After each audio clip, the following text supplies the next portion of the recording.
What is up, Isaac? How are you? Howdy, guys. Hey, I'm good. We got two for tonight from your end. Yeah, we got Yeah, double Gutowskis that's here. right. It's a 2 serving of Gutowskis. Aaron, welcome to the show. Thank you. Thanks for having me. You Yeah, have so definitely been Erin's a here. topic of the show before, so both Nice. of our wives have. Yeah, now she's coming on to defend herself. No, Well, we're so Erin's on. We're going to be talking about Tantrum Con in this episode. We actually just got back from Tantrum Con last night, and so it was a lot of fun. It was really, really good. So we'll be talking about that, and we're talking primarily about our shelf of shame. So Or opportunity.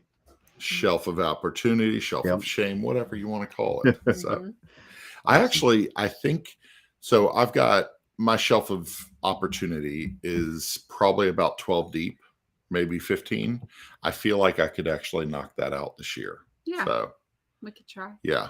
So I don't feel like know. they're kind of scattered on different shelves, though. Oh yeah. No, there's not a single shelf Shelf, for it. yeah. Yeah. They're hidden. They're hidden so that the shame doesn't That's right. beat my face. I have every one day. section on Acalix that's like it's actually behind these that are like Mhm. review copies I just haven't gotten to yet. Yeah. Along with like this huge pile on the floor over here, no one needs to see. That's So- We know all There's about a games pile. on the floor. There's a pile. All There's a about pile. yeah. We have, so I was going to put one on there, but it's only 2 months old. So I don't feel like that's Not a shameful quite. thing. Yeah, it's Yeah. not quite So, shame. Just a yeah, little, so- a little embarrassed, not shame. Yeah. It'll be on there next year. When we do this again next Maybe not. February, March, I'll just bring it up. So That's fair. That's fair. Yeah, Well, yeah. you had a first question for us tonight, talking about what game rule did you get wrong over and over? Like, so I think you're Yeah. getting at, was there a game you played and then at some point you realized, oh my gosh, I've been playing that wrong this whole time. yeah. So I thought this was interesting because we're talking about shame. What's the game rule that you sat there and you were like, you played it like this, and then somebody was like, that's not how that goes, right? So I thought that would be interesting. Yeah. So mine actually comes with Clank. So I played Clank. I had played Quest for El Dorado prior to Clank, and I had played a lot of other deck builders. I thought, because I had played Quest for El Dorado and Clank so close together, I got the rule mixed up where you could hold back some cards. So the first 4 plays of Clank, Yeah, at least. yeah, I was holding back my Clank in my hand and just using 3 cards, and I was like, it's not that bad. And so completely didn't realize And that of you're course, supposed I to. didn't read the rule book. I just went along with Yeah. what you thought. So I ended up not playing that right for about 4 times, and and then And then we I think learned. it was Bob. Bob was like, "How are you holding those cards?" Like, what I are you was like, doing? "Oh, Oops. you have to play all 5 cards at the same." Oh, Oh, my okay. bad. So We got Tantrum House in the house here. what is up, Tantrum House? We're Nice. talking about Tantrum Con tonight in Yes, just we a are. few minutes. So we had such a good time. We had a blast. It was great. So it's interesting. I've learned games wrong because I relied on somebody else to teach me, and then realized after, like Azul is one that I learned completely wrong from somebody, and then learned after. But to what you're saying, I've played where I've handicapped myself in a game, not paying attention. Yeah. And Scythe, the first half a dozen times I played Scythe, I thought as you move the pawn along the different action selection on your board, that you have to go 1 space left or 1 space right, instead of just pick it up and put it wherever you want. That was a huge difference. And my wife, when we learned 3 Sisters just this weekend, she thought it was plant 2 or water 2. And she was just watering 2 at a time. She still beat us all, even with just watering 2. So wow, it's, that's interesting. impressive. Yeah. That's very impressive. So Yeah. I there's just definitely realized we some- had the wrong background on the show, so I just What? changed that. Sorry. for the around the wrong background. Oh, well. I don't know what it was. Oh, I'll have to go back. I and didn't look. catch it. Anyway, I so missed it. Uh-oh. Justin Gibbons says I threw a tantrum that I couldn't go to Tantrum Con. Still counts. Still That's counts. fair. Yeah. I would have loved to have gone. We talked about. I talked about maybe coming down and checking it out. Just didn't fit with other things going on for us and our family. But when we talk about like what Tantrum Con is, so I think people know Tantrum House, but like, give me an idea. Like, what is Tantrum Con for those that have no idea? Erin actually had a rules mistake that she. Oh yeah. Oh, yeah. I'm sorry, Erin. I'm sorry. No, that's fine. I didn't put it on the sheet, so Oh. because we had just talked about it. So actually, I love this game called On the Rocks. Oh yeah. Up there. Well, Awesome. I don't know if you can really see it. Yeah, it's up there. And so the first few times that we played, we thought when you drop the little colorful balls into the little cups, that whatever cup you landed on, you put your last marble in, you had to take that cup. Yeah. Which made the game so much harder than what Yeah. it actually is. And we played it that way about two or three times. Yeah. And I can't remember who it was. I looked in the rule book for something else. Yeah. I said, I want to check that just to make sure, because like I was, I don't know. It was really weird. Like every time I would go around, I would like count it out first. And I'm like, okay, if I land in this cup, that's the right thing. But I really wish I could have gotten one more. And it also made our turns so much longer because we were trying to count out where we wanted it to land. Yeah. So added a good 30 minutes to the game. Yeah. So. Made it a lot more fun when we figured that rule out. Yeah. Shout out to Mervin on YouTube. Hey, Mervin. Mervin, what's up? Yeah. So Tantrum Con. Tantrum Con. So give me an idea, kind of gross overview. What is it? Where is it? Yeah. So this time it was in North Carolina. It's been in South Carolina previously. We actually went 2020, the best con of 2020. We always say the only con of 2020. Yeah. But Tantrum Con was in North Carolina this time in Charlotte to be closer to the airport. I believe that was a majority of the reason. But anyway, it's basically a family gaming con. I mean, it is such a family-friendly atmosphere. It is, it's great because like our kids, I feel like this and Southern Fried have the same feel where like your entire family can go, you can have fun, you can have a good time, and there's something for everyone there. That's exactly right. Yeah. And the variety of games, I mean, they have a great library. You can definitely find whatever in fact, I only went to the library one time because I was playing play to win games. I was playing stuff from my bag. I was learning new stuff from other people that they had just picked up or purchased. And there were probably, I don't know how many vendors. You had a couple Keymaster, of course. You had 25th Century, Smirk and Dagger, Nice. Like you had a couple there. And then Queen Games had some space, but anyway, there were some vendors that had some really nice jewelry and nerdy, geeky stuff. Always an awesome. On a personal note, I really liked. It was really laid back and kind of intimate, and not overwhelming. And as a person who can sometimes get easily overwhelmed by lots and lots of people, it just made it more enjoyable for me. And I know that there are other people out there like that. So it was a lot of fun. Yeah. Got a lot of gaming in. So awesome. It was a really good weekend. Yeah, not every con needs to be Origins or PAX, right? That's all right. We need the ones where you can just chill out, play some games, and I understand some of those like Dice Tower West, and some of those have that kind of feel to it. Yeah. Hey, there's my partner in crime, Stuart, joining us. Stuart. So what did you play new? Did you play anything that was new to you when you were there? Yeah, so we played a couple. We taught a couple things. What was one that you really enjoyed? Yesterday, actually, we played this game called Dinner in Paris, where you're trying to build out little cafes, like different types of cafes, and you're trying to build a terrace in front of it. So it's an area control game. And that was a lot of fun. A lot of strategy was involved in that, but it wasn't too difficult to learn. I think that's actually one that we're probably going to purchase. Yeah, so I think Funny Fox was the game company. Right. I think that's what it was. I had seen the box cover for it, but I don't think I've ever seen it played. And so there's these really cool plastic cafe minis, and you put them around the outside of the board. You're putting them out there. You're installing them. It's really, really cool. And the terrace pieces, you're taking little cardboard chits off of your inlaid board and putting them onto the table, into the middle of the board. And it's so and there are different good. gold cards. Yeah. So you get extra points for building around a flower flower bed. I can't think of it. Flower bed, and building around the band that's playing, and landing on pigeons, and it was a lot of fun. It was. And we tried different types of things as we went along. Like sometimes we were doing like collecting pigeons because they give us bonuses, and then we were trying I know we were playing with Joe Chambers out of Atlanta. Shout out to Joe. Joe went with buying the biggest, baddest restaurants and throwing them down and then building. I went with making small fry stands, and trying to build terraces off of the small fry stands to gain area. So it was really good. So nice.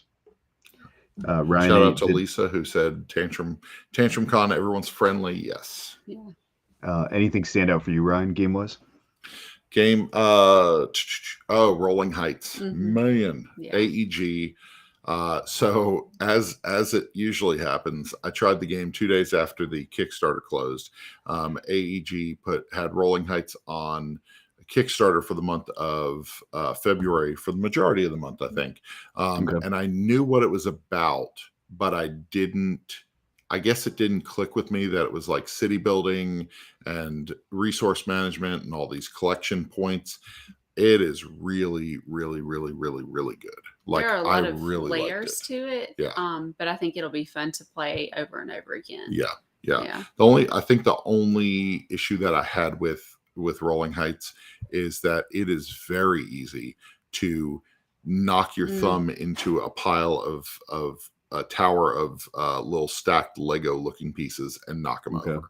Because they don't snap or connect in any way. They're just sort of laying on top of each other. So Ryan had these two towers that I knocked over those towers. We rebuilt them. He knocked over those towers, and then somebody else knocked over those towers. Anytime you get, And actually, Kevin actually showed us how to, the hidden dexterity game. Kevin was the one from Tantrum House who showed us how to, he had the prototype with him, and he was able to show us, which was so much fun. Yes. Shout out to the Smiths over at Family Gamers in the chat. So, but Rolling Heights was really good. It was far better than I had expected, and I didn't pay attention to that Kickstarter campaign, and I wish I had. But I will definitely get that reach out. So. All right. So Tantrum Con, you mentioned it's a family con. Right? It's a family-friendly con. So for families that maybe are thinking about it as we're looking at it next year, like what made it family-friendly? What are the our kids really liked this, or this really stood out for the family experience? So for the younger kids, they actually had a room for kids games. I think Haba sponsored that room. So they actually had one for younger gamers. They have Giant Catan, and they had a copy of Giant Ticket to Ride out in the hallways. So people and were there playing were always those. Kids and families out there playing those games, or in the gaming room for smaller kids. It was really easy to find a group of kids playing like a social deduction game at the tables and stuff like that. And so I think it's really encouraging. You've got these kids playing coup at one table, and then 2 tables away, somebody's immersed in a 3-hour game of Rising Sun, So I will say it's pretty cool too, because like signing up for the tournaments, our son is 16, and so he signed up for a Skull King tournament because he's really good at Skull King, and we thought he would really enjoy that. Anyway, he's sitting at the table, and of course he's the youngest one at the table. Everybody else is a good bit older than him, but I loved seeing people of different ages that don't know each other sitting at one table together. Absolutely. So that was a lot. Which I think that's why our channels exist. Yeah, that's why you guys do what you do at Gaming with Sidekicks, and that's why the family gamers do what they do, and Tantrum House and us.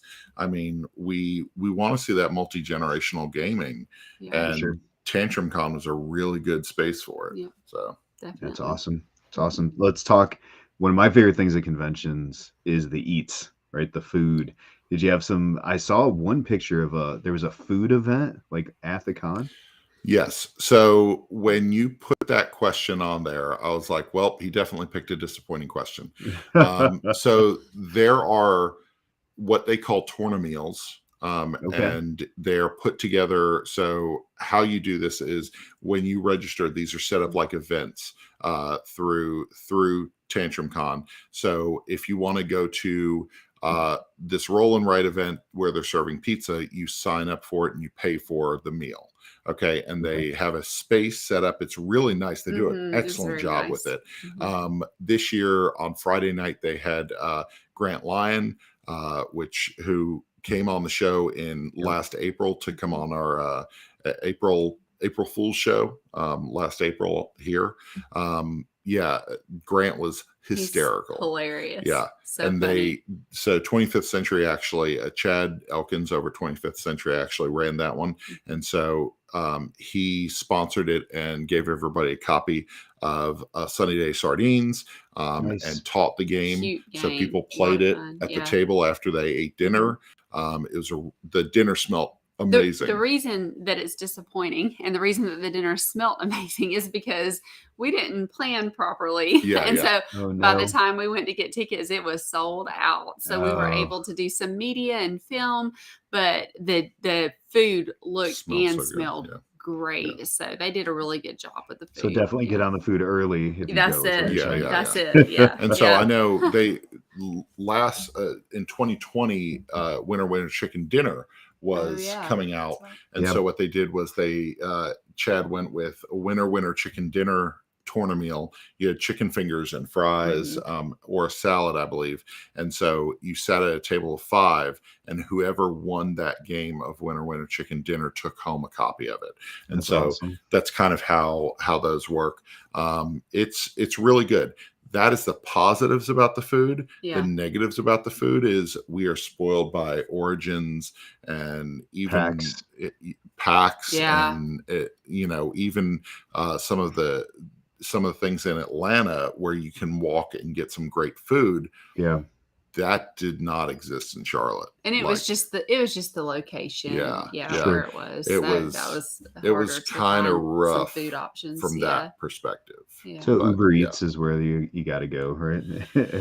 We ended up ordering pizza one night from a pizza place called Jets. Really good. It's really good. Like it was really good pizza. But it was 14, 15 minutes away. Yeah. You're not walking any place to get anything. Yeah. So, I got you. I got you. So we talked about the games. We talked about kind of the food. You mentioned the tournaments, but there's a big tradition tournament, right? That happens at the Tantrum Con that involves tables and table flipping. Yeah. So what is that? I know I've seen pictures and video. What is that? Yeah, so in 2020, Bob and I were actually part of the table flipping. Chad actually was one of the table flippers also. So and you were dressed up as pirates. We dressed up as futuristic pirates. That's awesome. Yeah. But it's one of those things where like it's so ridiculous how a table flip. And you can look on our Instagram or our Facebook page and see it. How a table flip goes is they put the sponsors' game on the table boxed up, and they have to rip the top off and set the game up to the best of their ability as fast as they can. And then they call time, and then they look at their table, and everybody votes for which table was the best dressed table, pretty much. And then they get a countdown, 3, 2, 1, and they both flip the table. And I mean, flip it high, flip it far, everything goes everywhere. These are lightweight portable tables that are getting chucked. Yeah. So it's a lot of fun, and it is fun. Pieces are everywhere. Yeah. There's always, I think, Race for the Galaxy was the year in 2020, and then this year it was Maglev Metro. So tons of little pieces and little acrylic tiles everywhere. So that's awesome. It's awesome. A lot of fun. So so we talked about the games, the food, the experience overall, right? Yeah. Anything else that stood out as a favorite part? You mentioned Grant. I'd love to see Grant do live comedy like that. Grant's so good. Awesome. Yeah. So he told me he's coming to Atlanta to do a comedy club in March, and so we got to figure out if we can make that happen. It's during a busy week, but it's really cool because when he did his show at Tantrum Con, it was very specific to the board gaming community. And so he has regular comedy that he does that doesn't have anything to do with that, but this whole show had to do with just what it's like to be a part of the board gaming community. And so there were a lot of inside jokes that you would get if you are a part of that community. And it was really funny. And it's funny because the audience talked back, because it was small enough where the audience talked back and like kind of ribbed him when he said certain things. And so he talked about the hatred for Monopoly, and he talked about his dad. And it's so funny because he talked about his dad not liking games, and one of the bits they did was talking about how he tried to set him up with what was it, Jackbox during the holidays, and it was just a disaster. And I could so relate to that because my dad, like, he looks like he's in excruciating pain when he's playing a new game, or even when he passes by the table where we're playing a game. He said, like, he'll just say, that looks terrible. That looks terrible. So I could definitely relate to that. And another little bit he talked about was how you introduce your friends to games for the first time. And he talked about not bringing out Root as one of your first games to introduce them to. So that was really funny. Yeah, that feels like a bad idea. Awesome. Well, any other final thoughts on Tantrum Con? Yeah, just shout out to Tantrum House for putting together an amazing con. I know it takes a lot of work. I mean, all these people have day jobs. Yeah. I mean, it's not like they're just sitting around all year just to do this. I mean, they all have day jobs. They're all reviewing and doing stuff in their off time, and they put together a great con. And they were teaching games the whole time to people. The whole time they were taking turns and teaching games all the time, and that was just, to me, just considerate and thoughtful. You know, just to teach people new games like that. So, and also, you'll be happy to know Green Team Wins got to the table every night. So it was a lot of fun seeing it. Yeah, that's the game, and seeing the prototype in a box was real nice with all the different colors. And it looks awesome, doesn't it? Yeah, it looks. And having an actual like board you can write on, and having being able to keep track of your score instead of taking little tokens. It was great. Yeah, we had a really good time. Lots of people got introduced to that one. So awesome, man! I know we've beaten that horse, but man, I'm so excited for that game to come out. Like I'm so ready. Word on the street is that if you're at Southern Fried Gaming Expo this summer in July, there might be something really cool going on with Green Team. So nice. Sounds like a blast. Yes. All right, well that's our tantrum chat. We need tantrum chat. Yeah, we need to get some of those guys on. Get Kevin on. Get Meadows on. Get somebody to join us for one of these nights. But but we did want to also talk, like you said, about games that are sitting on our shelf of shame, shelf of opportunity. And you mentioned what game sat on your shelf for a while, and then you finally got a chance to play it, and you're like, oh my gosh, I should have been playing this for much longer. Like what fits that realm for you? So Orleans is one of those games that everybody has in their top 10. It's actually one of your favorite games, right? So it's number one. Okay. Oh, wow. So I've heard Orleans all these years and never taken the time to play it. I've seen it. I've seen people playing it. I've watched it, but I never took time to play it. And so Bob introduced me to it last summer, and got to play it two times in a week. Fell in love with it, had a great time. And so that was one that I wish it hadn't taken me so long to play that one. So, yeah. Awesome. I didn't ask you, do you have a game that you wish you didn't wait so long to play? Can you think of one? I'm sure I do, but nothing comes to mind right now. I'll shout it out later if it does. Yeah.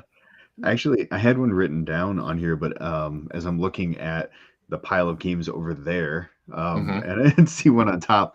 I've been playing a lot of BGA stuff with Bob, with assorted goofballs in the evening. And one of the things I got introduced Simon by them, Simon, was the game No Thanks. And playing No Thanks, I'm like, oh my gosh, why haven't I been playing this game like for years? Right? Like it's so good. It's so much fun. I'm so bad at it. I think I played with you I'm so bad at that yeah. game, man. So Well, I've been on this kick for like those small box games that play like that 4 to 10 range that are con friendly. Bob's kind of got me on that with Colorado. Yep. No thanks. We've been playing Six Nimit recently a lot Yep. online and local. I taught a group of 8 people that's chaos on the table. Nice. But like those are the kind of games. Ink and Gold I just recently learned. I'm like, man, I Yep. should have been playing these games a long time ago. So yeah. I'm fleshing out that small box. Fuji Flush. You played it at Origins for the first time. That's another great example. And if you find a copy of Colorado, send it to Erin. Yes, she's been looking for that. Yeah, and she can't find it anywhere. So I think Derek ended up buying one after we learned it at PAX. We need to see where he find. got it. Yeah, we need to find out. I'm not sure where he got it. We can't find a copy. So, yeah.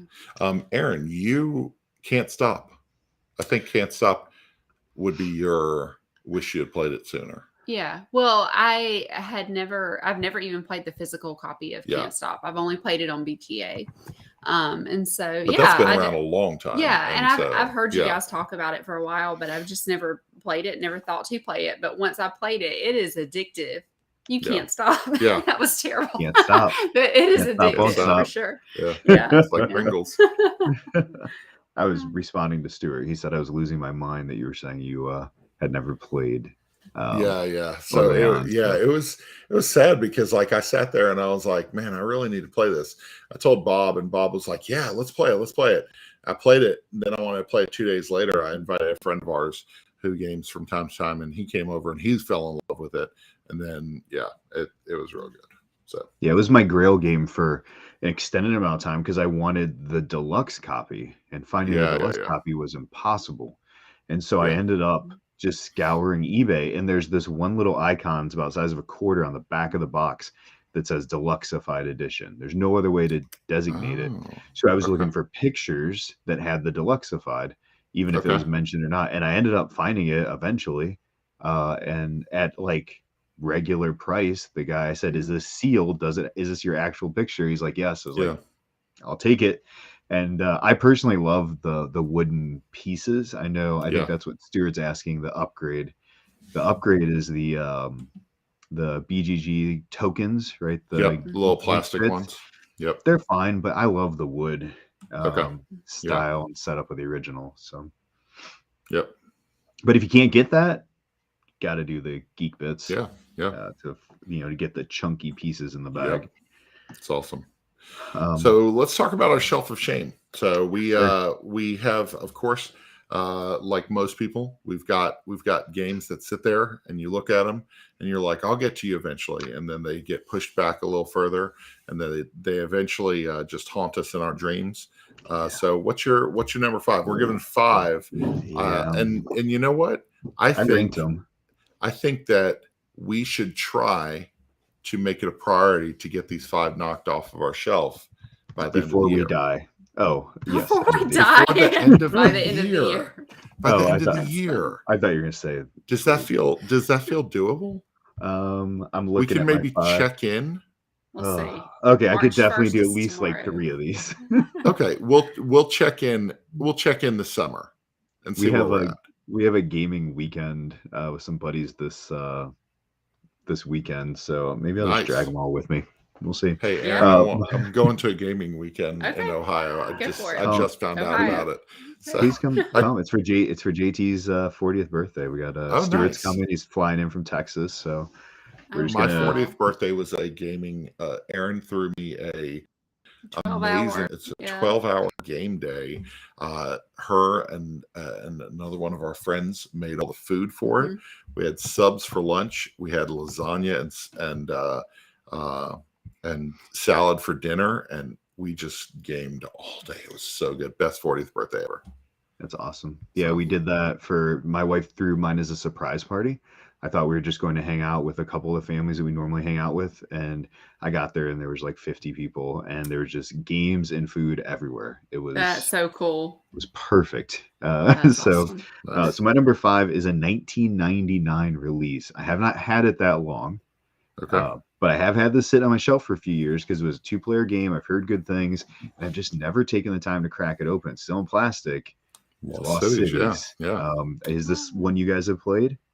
Yes, we played that at a cafe driving up to Origins with Bob. Yep. This is one of those that if my wife and I were in a board game cafe, I'd probably grab off the shelf to try and learn. We like to do the simple ones, but it's just kind of been sitting here for a while, and I need to try it. It's I know it's good.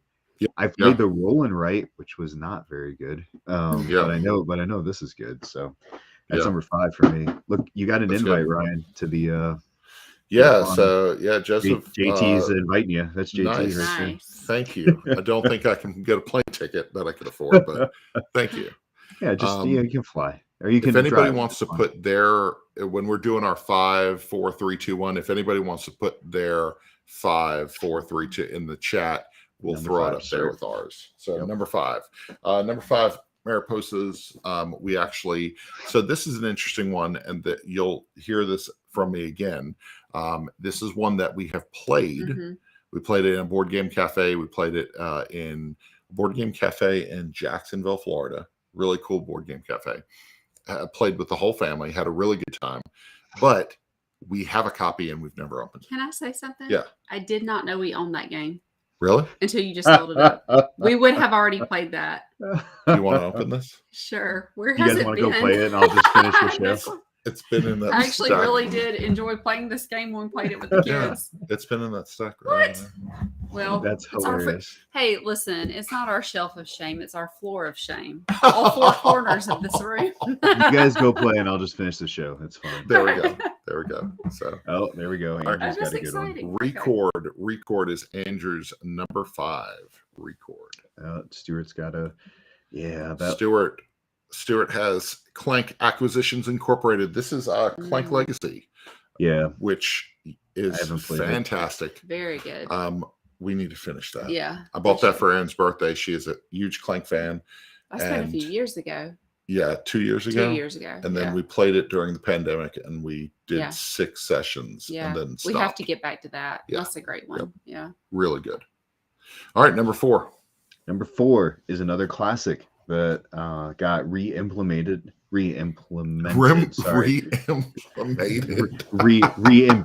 actually might be the better way to put it, by Games Workshop, and WizKids took it and did it all in Fury of Dracula.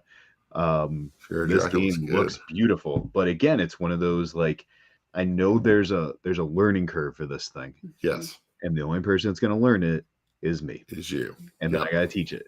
And so that that starts to fall below, and you guys know this, it falls below the review copies of that other heavy game I want to play, or that other medium weight game. And before you know it, I've been sitting on this for a couple of years still in Shrink, and I'm waiting for somebody to teach it to me. The other daunting thing for this game is right up here in the, it's probably not going to show. I'll just say it. It says playtime 3 hours. Ooh. If a game tells you 3 hours, well, they're being truthful. We just Beth Goodlet, so charity board gamer, Chris's wife Beth comes up and like shows us a copy of Root, and she was thinking about sitting down with the kids. The boys, and she was like, "Oh, it says an hour and a half," and like everybody at the table was like, "No, not an hour to learn or to play." What was the? So she was going to learn. She was going to learn, but the playtime on it was an hour and a half. That is not an hour and a half. No. So my number 4 is actually a North Star and Grana Games. This is a game that I don't even think is made anymore. Warsaw City of Ruins. This is a tile laying game where you are basically rebuilding the city of Warsaw. I've watched people play it. I really enjoy the gameplay. We both have wanted to play this, but we've never unwrapped 2018. We got that our first year going to Origins. Okay, we did. I remember. 2016 release. I was just looking at it. So it's a really cool looking tile laying game, and I really like the city building theme and how it builds through the different time periods, and so never opened. Yeah, never. Who's the designer on that? Let's see. Is that Philip Malinsky? Oh, okay. Right? Yep. Okay. Milonsky. Yep. Yeah, I I was gonna say remember probably because I remember seeing that because my game of last year was Destiny's, and that's one Yep. of his games. That's his design. Oh, I remember, nice. I remember looking him up, and Yeah. I remember seeing that title because the Warsaw thing Nice. stood out. But I Yeah. didn't even look into it since I was like 6 years old. So Yeah. Being of Polish descent, I should actually probably play it. So, anyway, so Stuart has Reckoners at number 4 for his. I don't know that one. Let's see. Taverns for the Smiths. That is a really good. Yeah, that's a really good game. That was one that Bob taught us a year and a half ago or so 2 years ago. Yep. So to casually jump into my 3. Taverns. Oh man, look nice. at that. Okay. Look at that. So Origins pre-pandemic. Okay. Right when this came out, North Star, we went to the booth. The best booth experience as a content creator I've ever had is sitting down with Bruce, who was with North Star at the time, right? Yep. Bruce is hilarious. He is crass. He's funny. He is a show in himself, right? And he taught us how to play this real quick. Like, here's how it plays out. Check it out. And I was like, oh my gosh, I'm buying this. We can't buy it. Wait till it comes out. So it's open. It's been on my shelf. I've just never played it. I need to. It's real good. I love how the pieces set in. They inset, and it's like the bar's changing and the seats are changing. It's just such a cool, like, it's so well made. Like just the functionality of the board and everything. It just and the pieces, you can swap out things. It's so cool. So. And there's a sequel or an expansion, I'm sorry, coming up. It's from what I read recently, that adds like a wine bar and wine tasting. So it's really cool. That's my 3. Number 3, this big joker. I had to put all these on the floor because they would crush my table. Sad that we haven't opened that. Near and Far. We loved Above and Below so much. We played it a bunch, and then we were like, Near and Far, we have to own it. It just came out. We're going to buy it, and it's never been opened. And it weighs 100 pounds. So some friends of ours actually bought it off of our recommendation, having not played it.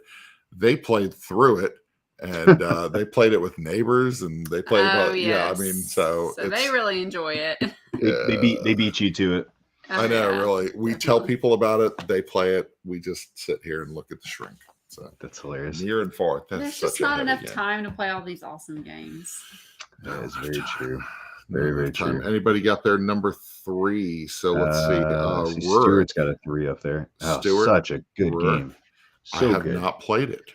So I am not a dudes on a map war game. It's just not my thing. But Rurik is a programming combat game, and there's just something. You're programming a deck of cards. Super smooth, super good. It's Stanley, who did Resurgence. Oh, okay. Same. Okay, I didn't know that. Same designer. So super solid. That's awesome. So all right. Number 3 is gone. Okay, number 2. So I have drug number 2. Again, this is our shelf of shame if you're just joining us on the show. So these are the top 5 games we got to get off that shelf of shame. I have drug number 2 with me to conventions, to game nights. I was just waiting for somebody to teach me this game. Derek promised he was going to teach it to me. He did not. He was a liar. But I know it's his favorite game of, I think, last year. Mind management. Yeah. I know I'm going to love this. Like, I have no question I'm going to love this. I just would much rather be taught this than try and teach it to a group. It just feels like it feels daunting, kind of looking through it. So mind management is my number 2, and one that, man, I'd love somebody to say, do you want to learn mind management? Because I would love to learn it. Well, when somebody teaches it to you, you need to teach it to me, because and then just give me your copy. So perfect. There we go. Yeah. I feel like Jason catching up with some of his there. So Jason, Clank Legacy got Near and Far at number 4. Number 3 is Sleeping Gods. So my number 2 is a game that we've already talked about tonight. I own Orleans. Still in shrink. As soon as I learned it, I bought it off of Rick I'm out. because he owned it. I know. The outrage. How It is still in dare you. shrink. This is still in shrink, and I've only played with other people's copies, but I've owned it since It's been August? a while. August. Oh, only August? Yeah, Oh, I've owned it since 2018. August. So, yeah, of 2018. Have Yeah. I played this? Yeah. So, you have played it. Oh, okay. You've played. This is Bag- the the bag fun builder? game that we play. This is the fun game that we play at our house. I Have say, I played this? yes, have I played this? It's where I say, hey, let's play this game. And Erin says, have I played that? I And didn't even think about how respond- ridiculous that sounded because I do ask you often. I respond with, yes, you've played it. And then she goes, I don't remember I it. do. And then I go back through our list of games and I tell her the scores for all like 7 times she's played it. Yeah. And then pretty she's much. like, oh, okay, Oh. I must have liked it. I do That keep happens all the notes. I keep notes in that app on games my wife likes and doesn't like, and I remember games she does and doesn't like. But there are definitely times where same question, like we haven't played that. I'm like, we played it on this date and this date. Ooh, This is the I'm date. so glad to know I'm not the only one. Yes, you're not the only one. And you two share the same birthday too. Oh, so that's right. it Yeah, might be that's it might awesome. be a birth thing. It's So- not. I think they're just not as obsessed as we are. That's true. They don't have That's they true. don't have a disorder like we do. Yeah. Jason with Aftermath as number 2 for him. Yeah. I think Stuart All had right. a number 2 down there somewhere. Just let's find Stewart's number 2. It's right after. Yeah. In oh Too yeah. Deep. Good. Oh, so Oof. good. In Too Did Deep. you- But so that's you play that? newer. I did not, but It Rick is. played it a couple times, and so Yeah, for we, us, we so we played it on TTS. I actually haven't played my physical Mm. copy yet. I haven't played that TTS copy, probably a year plus. Yeah. But I really enjoyed it.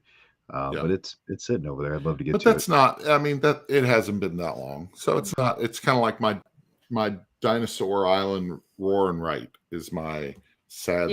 It's been there since Christmas, and I don't know. I opened it. I watched a video. I'm just struggling with it. So yeah, mine's sitting over there from Christmas. Also, my wife got it for me. Oh I just yeah, haven't that's played right. it We yet. both got it. Yeah. Yeah. So one of us will learn it and teach it to the other. Perfect. Next year. Just in time for Origins. Yeah. So what's your number one? My number one has become my favorite heavy designer. I've managed to get through most of the back catalogs. I've sat down, done the grudge work to learn the ones I didn't know by what this is gonna myself. be. However, this one, and I know this is often everybody's favorite Lacerda game, but I still have yet to play. I got a 2-hand this one. Hold on. Yeah. Is Lisboa. Lisboa. I really want to play Lisboa. I'm taking it this weekend. JT is going to teach it to me, or Stuart's going to teach it to me. That's good. I want to learn this game.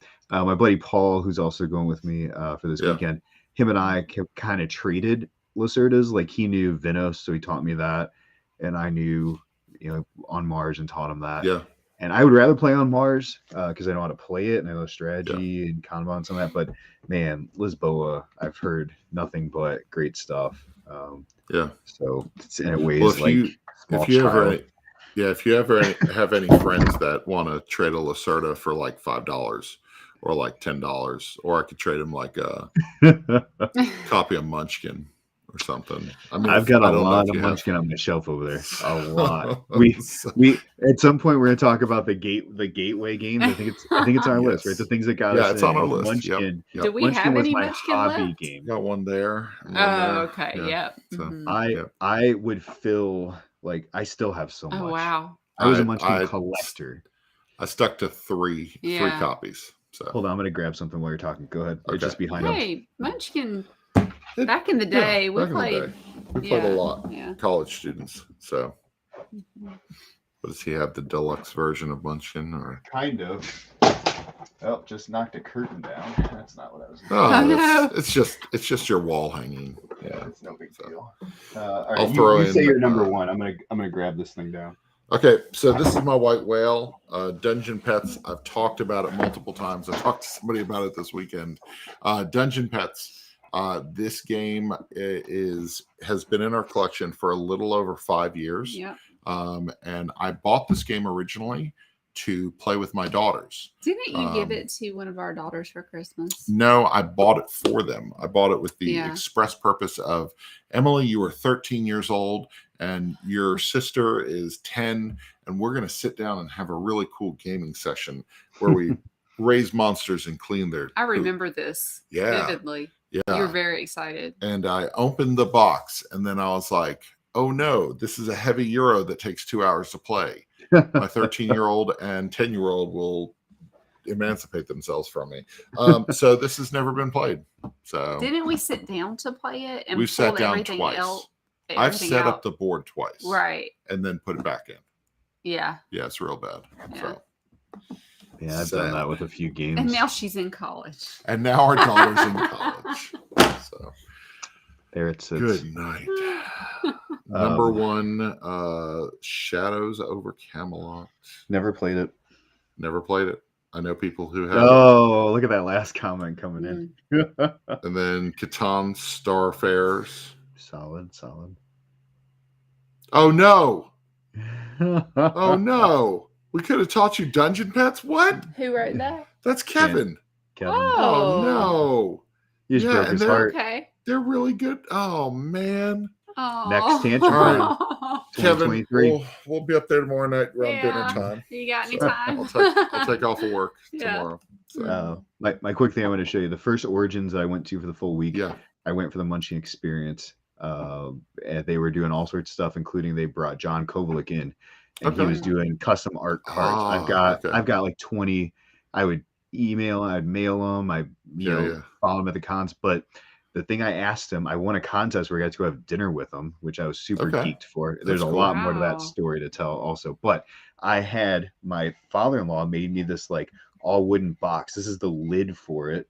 Okay. And he drew this on the lid for me. That is so cool. My Munchkin box of Origins, cool. Origins 2014. Wow. That was my first like full week of Origins, and I still, I mean, this is it doesn't matter if I never play another game of Munchkin. Like this is, he's like, what do you want me to draw on it? I'm like, I don't care, John, whatever you want. Yeah. I'm not the artist. You be are creative. So it's always been a special piece of that's my cool Munchkin story. That's cool. That's really awesome. So those are our 5. We got some good good choices from everybody else out there. I think so. Listen, I'm going to commit myself. I'm going to commit to getting these 5 off my shelf of shame. So I'm going to do it. You just can't move to the floor of shame. No, they're already on the floor of shame. I'm going to commit to some of these games getting played. Shoot for 3. Shoot for 3. Yeah, see if you can do it. I'm going to try and get a passable grade. But that would be 4, right? Because 60% wouldn't be passable. No, not really. In some of our kids' minds, maybe, but I should have picked small box games. I've never played Super Mega Lucky Box. How do you play? Speaking of things games we're playing. So, Erin, you want to go first? Sure. So, Erin was prepared for this segment. So, are Andrew and Anitra still watching? I don't know. So, Smiths, if you're watching. So there was a game that I really liked about 7 or 8 years ago. 5 or 6. 5 or 6 years ago. And our son really liked it also. So we would play it together. And it's a 2-player game. And it's pretty competitive. So somewhere along the way, we let somebody borrow it. Yep. And people always return the games we let them borrow, always. But I don't know what happened to this one. And so we haven't had it for a few years. And I mentioned it when we were on the podcast of the Family Gamers. So they came out to spend some time with us a few weekends ago. And they bought me Onitama for my birthday. Yes, it is so good. Are you familiar with this game, Isaac? Oh, yeah. Yeah, okay. I love it. So it's sort of chess-like. And you have your master and your students, and you're trying to get your master onto the other person's side. And you can only move in the directions that the card tells you to move. You get to choose between 2 cards. And so I love the strategy of this game. I like to win at this game. It's fun. And it's 2-player. And I like that Josiah likes it a lot too. Yeah, I think that's that you know, when you're talking about your kids enjoying a game and enjoying sitting down and having that quality time, You can't beat that. Sure. So right. thankfully we have a copy of Onitama now. Thank you, Right. Smith family. Yes. And you also notice that she's using the headphones. Oh yes, they also bought me these because Ryan we and I lost had to her share other a pair of pair headphones. previously. It looked like a bunch of middle schoolers Last trying podcast we trying did to together, he had record. one side, I had the other. It It was was awful. so pathetic. It's funny because I saw you guys with two, and I thought, if my wife comes on here, we're gonna have to do the thing like this. Only because I'm exactly like, what how we do I had to plug do. two headphones into this laptop? Oh, we So- got a little splitter. So Walmart, a little. And it's pink, so we have pink pink, splitter. neon, green, and teal. Yeah, the stuff that doesn't get on the camera, right? That's Right, exactly. exactly. So what you been playing? I got a couple. I got a couple here. One of them I mentioned, small box, is Six Nimit. I've been playing quite a bit of this. Erin, have you played Six Nimit before? I have not. So it's quick. It's 104 cards, numbered 1 to 104, and you create 4 rows. 4 rows with starter cards of one of those 4, and each card, pulling out, has these little skulls, these little cow heads on them, and you don't want cow heads. You start with 66 points, and if you collect cards with cow heads, they subtract from your 66. First player who gets down to 0 kicks at the end of the game, and whoever has the most points wins. You're randomly playing cards into these rows, and the numbers go sequentially depending on where they fit. And when it hits 5 cards, it's a full row. When it hits 6, you have to pick it up. And then that's how you're getting the negatives. So it's a really good, like, oh, look at what happened to that guy. Like, I didn't expect this. And it plays 4 to 10, or it plays 2 to 10 players. Oh wow, that's good. And it was just as much. It really was fun at 2. I played it at 2 just to get a feel for it. Yeah. So it's such a fun little game. That's cool. That is easy, $15 game, easy to add into a collection, and great for college students. Yeah. Oh yeah. Those little We card might have to games are pick so that good. up. Yeah. Yep. So, taught my family Coup. It's been years since I played Coup, but this is the version of the deluxe version from Brazil that is illustrated by, of course, my favorite, Weberson Santiago. Fantastic artist. Love him. And so I love this version of Coup, and it's so good. Taught my parents how to play it, taught my mom how to play, taught my brother and sister-in-law how to play, taught the kids, taught Erin, and we played this game for like 4 days straight. Oh yeah. Like every time we got together, we played 3 games. Yeah. And so they had a Coup tournament, which I think Daniel from Charity Board Gamer won the Coup tournament. He did. Kids Coup tournament. He got a trophy. Awesome. But yeah, so Coup is so good. So I did good. get that right. Yeah. The same guy who did Bloody Inn. Yeah. Yep. Weberson. Yep. So very good. Yeah, and that's a good game. I mean, it's a good social deduction. It's a good everyone at the table, right? Because it plays same thing, right? It's a high player count for plays 6. Plays 6. It's not crazy deduction, it's not so even people who aren't a huge fan of, you're not a fan of deduction games. I was about to say I don't like deduction games, but this is fast and quick, and I like that people lie in it and trying to figure it out. That's true. I don't like deduction games, Erin. I'm right there with you. Yeah. I got another topic idea though. Our least favorite mechanics, but our favorite game in it. Oh, that's good. That's good. We need to because I don't like deduction, but I got like a game or 2 of deduction I'll play. Yeah, that's good. So so you got one more game? I do. Yeah, it's just got advanced copy. Wanted to introduce this. I played about three times now. Is the new Libertalia, the Winds of Galecrest. I saw your pictures of this. You guys got a chance to play this also? Is that right? Yeah. Carly Reinhardt of Gnarly Carly Games showed us how to play. And I didn't get to try that one. You didn't? No, you did. You were you went to grab some groceries for us. And so I sat down and played with Joe Chambers, and might I suggest so we all played and had a really good time with it. So it's interesting. There's things I like about it and things I don't like about it. I would definitely play it again though. So have you played the original? I played the original last week with Bob. He taught me how on BGA. Yep. How did you like the original? I think I like the original slightly better, but I wish that the components in this one were in the original. So, Sure. yeah, it makes There's sense. parts of this game, and I'm going to write up kind of a comparison of what's new and what I like. I liked the original enough. My wife did not like the original, like at Okay. all. Okay. And so at some point I moved that copy in the recent past, got this one, introduced this one to her. She wasn't a fan. And I said, Okay. okay, well, it doesn't surprise me. It's doing some of the same stuff. Yeah. But I think what Jamie's got on his hands is a game that people love, that he's re-implemented. He's doing some different stuff. The tracker, the reputation tracker is super solid as far as moving ties.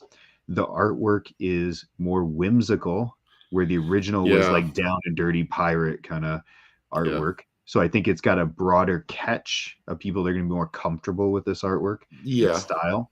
The tiles are great. Tiles are like straight Tiles out are of a amazing. school, Love right? it. Like and it plays pretty smooth and quick. There are some pieces that, like you said, I think I was actually talking with Derek over at One Board Family, and he's going to modify because it's his game. We're He One do what Board he wants Family. with it. I'm sorry. Game of Board Sidekicks. Game Spotlight. Board Game Spotlight. Gosh dang it.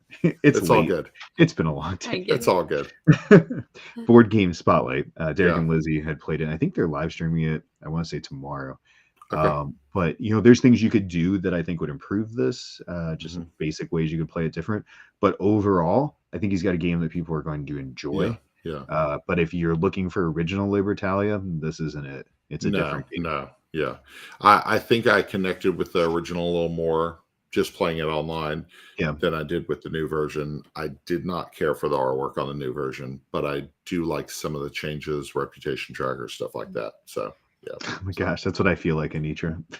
Yeah. So, Board Game Spotlight, One Board Family, Game of Sidekicks. Yeah, for real. That's what I was thinking too. It's like when you call all of the kids, it's like, Josiah, Sam, Ken, Sam Erin is our dog. Yeah, Sam's our dog. That happens. One board gaming spotlight family sidekick gamers, right? That's them.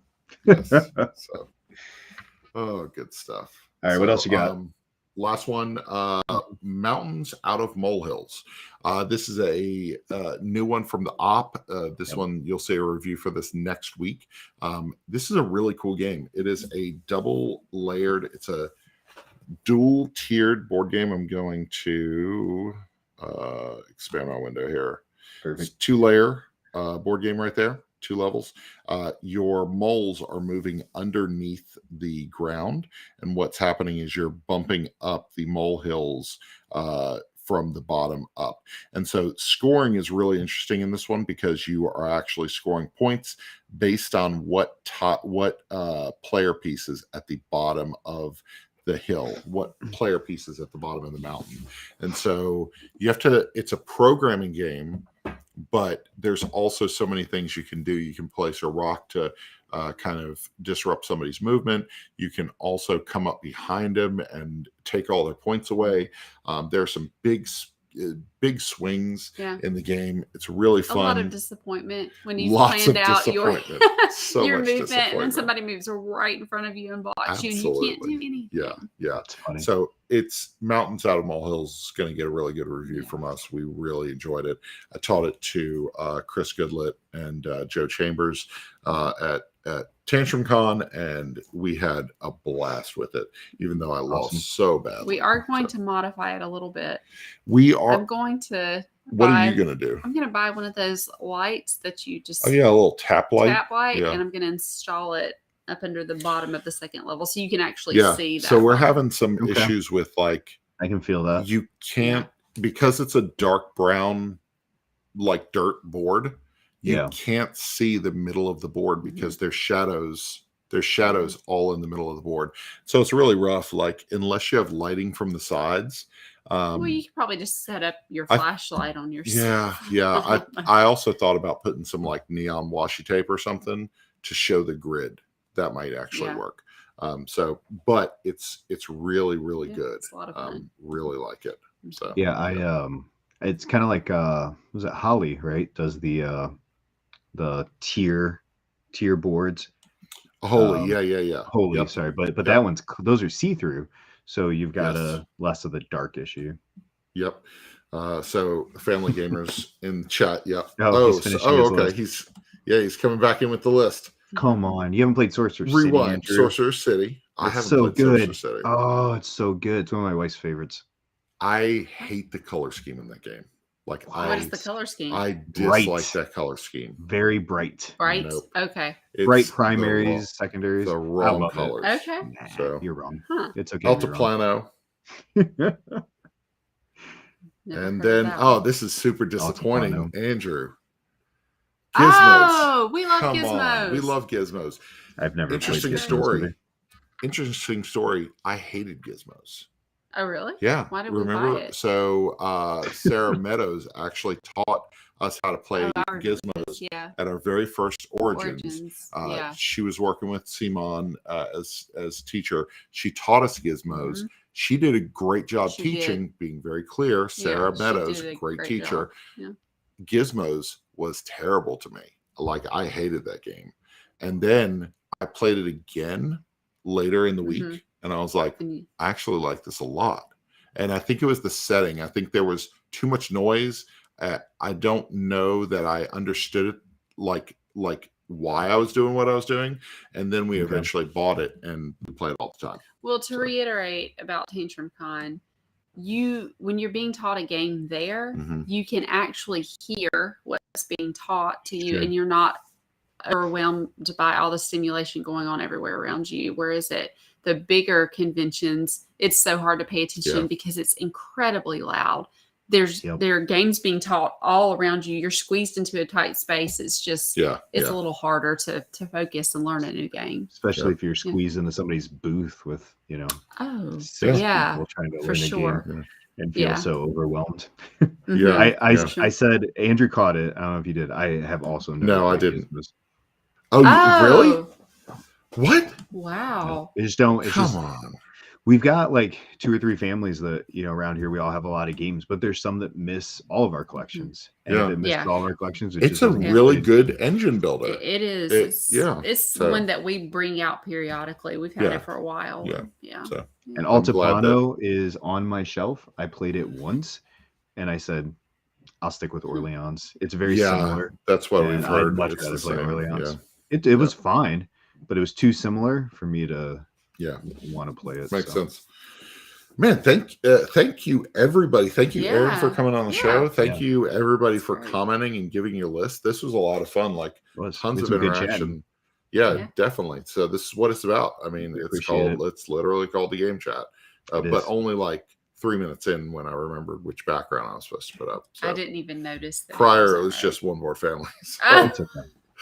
It was our game night background. So anyway, we're One Board Family. Find us at oneboardfamily.com. You can find content there. I'm working on my spring gaming list because we're about to be in spring. Every couple of Marches, I get out there and talk about some flower games and some bug games and stuff that you should definitely have in your collection. So Facebook, YouTube, Instagram, all the stuff at One Board Family. What's the YouTube matchup this week? YouTube matchup. Night. So so Friday Night Fight, we've actually been out of it for the past couple weeks. Oh, actually, can you grab that board? So actually the past couple of weeks we've been kind of lax because we've just had stuff going on, but we're going to go ahead and we're going to set up a match, probably record ahead of time. But I want to shout out to Tater Tots, Taylor, Keith Hood in the community, in Facebook, Unmatched community. These are some custom boards that he made. Wow. So we'll actually put them in the show notes. These are custom boards that he made, play tested with people, and we're going to actually play one of these custom made boards, on our next episode. That's awesome. That probably would have been in my top 5 if I owned it, but I've never played Unmatched either. Unmatched is amazing. So sometime. And you can find us over at everything at Game of Sidekicks, Facebook, Instagram, Twitter, the TikToks. Find us over there making videos, silly videos, fun stuff. Join us over at our Game of Sidekicks board game community page on Facebook, where we have some fun discussion, different topics. We threw out this Shelf of Shame question, and Stuart had the best answer. He said all of them. So all of them. He's got some games to play. He's got young kids. It's okay. Yeah. That's cool. Well, this has been fun. We're going to try to plow through our Shelf of Shame this year, and so see how far we get into it. So all right, sounds good. That'll do it. See you later. Sir. Thanks for hanging out. All right, Yes, see you. sir. Bye-bye. Bye.